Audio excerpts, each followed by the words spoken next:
Wikimedia Slovensko alebo Wikimedia SK je slovenské občianske združenie, založené v roku 2011, zamerané na podporu slobodného obsahu, vzdelávania a kultúry. Zameriava sa na podporu tvorby a distribúcie obsahu Wikipédie a ďalších projektov Wikimedia Foundation, ako napríklad Wikislovník, Wikicitáty, Wikiknihy, Wikizdroje. Zdieľa ciele Wikimedia Foundation, verejnoprospešnej nadácie, založenej podľa predpisov amerického federálneho štátu Florida, prevádzkujúcej Wikipédiu a ďalšie sesterské projekty, je však od nej právne nezávislá. Wikimedia Slovensko neprevádzkuje a nezodpovedá za Wikipédiu a jej sesterské projekty, ale zastrešuje pre ne informačnú a propagačnú činnosť na Slovensku.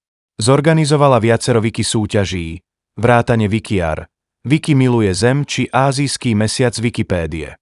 Združenie je v súčasnosti aktívne a svoje aktivity zverejňuje aj na webe. Motto združenia znie: Predstavte si svet, v ktorom môže každý človek slobodne zdieľať všetky vedomosti ľudstva. Taký svet tvoríme.